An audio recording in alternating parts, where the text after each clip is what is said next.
அனைவருக்கும் வணக்கம். என்னைச் சுற்றி இயற்கை சூழல், கரும்புக்காடு, வயல்வெளி இத்தனை அழகுகளை ரசித்தபடி ஒரு கிராமத்தில் இருந்து கொண்டு இயற்கை தாத்தா நம்மாழ்வார் அவர்களை பற்றி பேசுவதில் பெரும் மகிழ்ச்சி அடைகிறேன். என் பெயர் மாதினி. இயற்கை வேளாண் விஞ்ஞானியாம் தஞ்சை இளங்காடு கிராமத்தில் பிறந்து சிதம்பரத்தில் பிஎஸ்சி வேளாண்மை முடித்து தமது அரசு பதவியினை துறந்து மண்ணையும் அதனை நம்பியுள்ள மக்களுக்காகவும் அரும்பாடுபட்டவர். ஈரோட்டின் பெரும்பகுதியில் இயற்கை வேளாண்மையை நடத்தி காட்டினார். எனவே நானும் ஈரோடுதான் என்று கூறுவதில் பெருமைப்படுகிறேன். தாத்தா அவர்கள் அடிக்கடி ஒன்று கூறிக்கொண்டே இருப்பாராம், இயற்கையும் பூமியும் தன்னைத்தானே புதுப்பித்துக் கொண்டே இருக்குமாம். அதில் என்ன ஒரு வருத்தப்படக்கூடிய செய்தி என்றால், இயற்கையும் பூமியும் அழிவதற்கு மனிதனே காரணம். வாகன புகைகள், தொழிற்சாலைகள், காடுகளை அழித்தல் ஆகியவை செய்து கொண்டேதான் இருக்கின்றோம். சற்றே சிந்தியுங்கள், வரும் சந்ததிகளாவது பிழைக்கட்டும். இப்படிதான் தாத்தா அவங்க புதுக்கோட்டையில் பேசிட்டு இருக்கும்போது ஒரு சிறுமி ஒரு விடுகதை சொன்னாலாம். அடி காட்டுல, நடு மாட்டுல, நுனி வீட்டுல. அதாவது அறுவடை செய்த அடிக்கட்டைய காட்டுல விட்டுட்டு, நடுவில் இருக்க வைக்கோலை மாட்டுக்கு போட்டுட்டு, நுனியில இருக்க நெல் கதிர்களை வீட்டுக்கு எடுத்துட்டு வந்தோம்.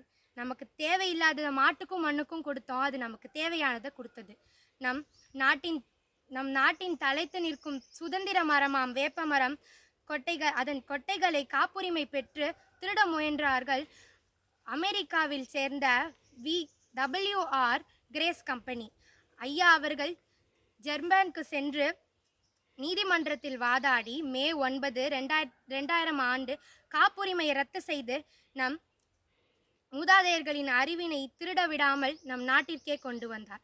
தாத்தா சொல்வாங்க, விளையும் பொருட்களில் விதையை எடுக்க வேண்டும், விளைந்ததன் மிச்சமும் விலங்கின் எச்சமும் எருவாக இட வேண்டும் என்று விவசாயிகளுக்கு விதைத்தார். நம்ம வீட்டை சுற்றி வேப்ப மரம், அரச மரம், வாழை மரம் இந்த மாதிரி மரத்தெல்லாம் வச்சா நோய்கள் இல்லாமலும்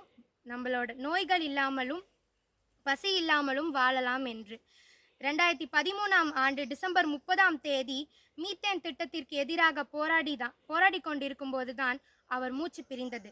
தம் வாழ்நாள் முழுவதையும் இயற்கைக்காகவே வாழ்ந்து விவசாயிகளுக்காகவே போராடி அந்த மாமனிதனை பற்றி ஒரு சில மணித்துளிகளால் கூறிவிட முடியாது. நம்மாழ்வார் தாத்தா அவர்கள் மறைந்தாலும் அவர் விட்டு சென்ற புத்தகங்களிலும் போதனைகளாலும் நாம் இன்னும் சுவாசித்து கொண்டேதான் இருக்கின்றோம். செழிக்கட்டும் விவசாயம், செயற்கை உணவை தவிர்ப்போம், இயற்கை உணவை கைப்பற்றுவோம். வாய்மையே வெல்லும்.